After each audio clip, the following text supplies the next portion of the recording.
Look at them out there, they're like animals. Hundreds of slaves with no one to command them and without a thought in their minds as to what to do with their freedom. Like I said, the slaves are animals. But we've noticed strange behavior in the pack, and my superiors want to know more. Some of the slaves are killing each other. We don't know if they're mad or hungry, desperate, or if there's a faction of slaves who've turned on the rest. I can see how a slave civil war would prove useful. Exactly what the higher-ups are saying. That the killers could potentially be manipulated. We know that the killings are ritualistic. The murderous slaves come in the night, stab their foes, and paint themselves in blood.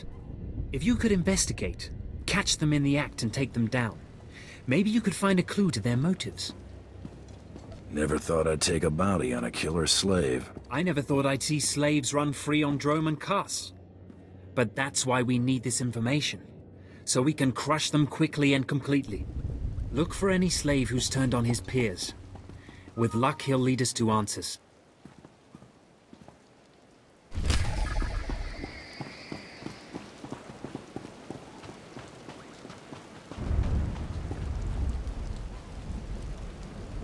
Ah, a bounty hunter. Perfect. Seeing as how you're already killing slaves and causing a fuss, how'd you like to make a pile of credits? Nothing beats a stack of credits. That's what I like to hear. Let me give you the lowdown. So Darth Vowron is on the Dark Council, and his apprentice Lord Ket wants to advance, so he starts building a giant statue to his master. But Lord Ket doesn't want his master to know, so he brings in slaves from off-world. Slaves rebel, and we get this mess. Buy cheap slaves and get a rebellion. Everyone knows that. Here's where it gets complicated. Lord Ket wants to save face, but secretly. He calls in me and my mercs.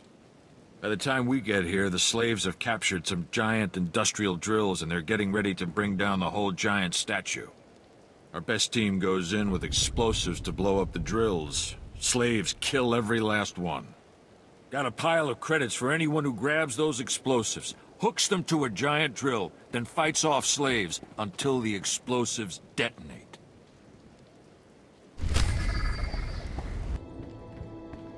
My dear Altaka, when I got your message, I could scarcely believe it. We have found each other after all these years. Oh, looks like a love letter. From an Imperial noble, no less. Juicy. Why would a noble be writing love letters to a slave? That's what I want to know. It must have been the Force that brought you here to Drum and Curse, dear Altaka. As for your predicament, fear not. I have friends in high places, and for the right price, they have agreed to help me. When the slaves attempt their pitiful revolution, a man will come to you dressed in rags. He will bring you to me. I shall say you are my missing brother. We will be Lord and Lady Decker. I'm afraid I cannot get you off-world and back to your beloved family, but I promise to make your every moment here a joy. Our lifestyle will be the envy of all, and we'll attend parties at the Nexus Room every night. Be ready to join me, my love. Wait, so the lady is his lover, but now he's posing as her brother? That's disgusting. Sounds like the Nexus Room is where we'll find these weirdos. This whole planet is weird. I am with you there. Let's go meet this Lord and Lady Daka. Lead on, boss.